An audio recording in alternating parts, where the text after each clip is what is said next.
Okay, is bloating and constipation normal with the 1 meal a day plan?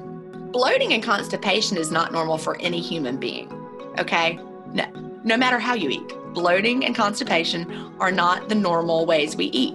I've been doing 1 meal a day years now. I do not have constipation. I do not have bloating. So 1 meal a day does not cause bloating and constipation. What causes bloating and constipation are things going on in your gut. Okay, so people who don't do intermittent fasting also experience bloating and constipation.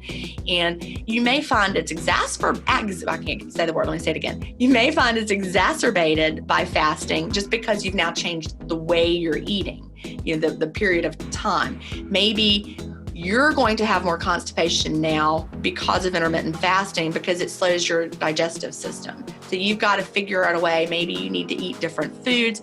Maybe you need more fiber foods.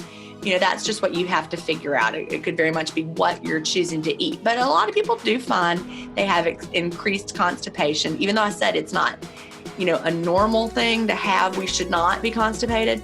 It is normal to experience it with fasting, but it's an indication that you need to tweak what you're eating. It's not, you shouldn't just say, oh, well, I'm fasting, I'm going to be constipated. No, you have to figure out how to make that not happen.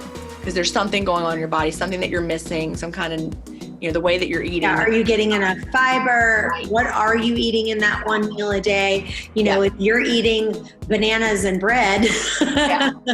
and you might cheese. Tons of cheese. Yeah. Those things may stop you up and you're not having, but think about what you're eating. And also, bloating, for example.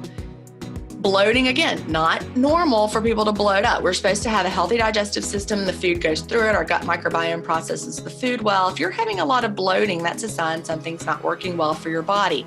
Sometimes when you start intermittent fasting, you notice the bloating in a different kind of way because it kind of pinpoints to you like you're fasting, you're feeling so good, then you eat, then you feel the bloating.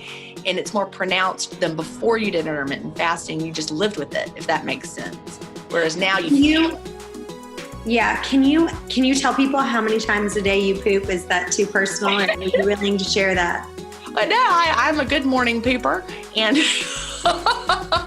I wake up in the morning, I have my black coffee, and then I go to the bathroom, and then that's it, And I do take magnesium at bedtime, but magnesium is an essential nutrient. I just had my blood work done and my magnesium levels are perfect. So that was really good to see because, they tested all the different levels of things. And so, magnesium is an essential nutrient that's not found in our foods as much as, our soils are depleted from magnesium. So that's, an essential nutrient that a lot of us are deficient in, but I am not.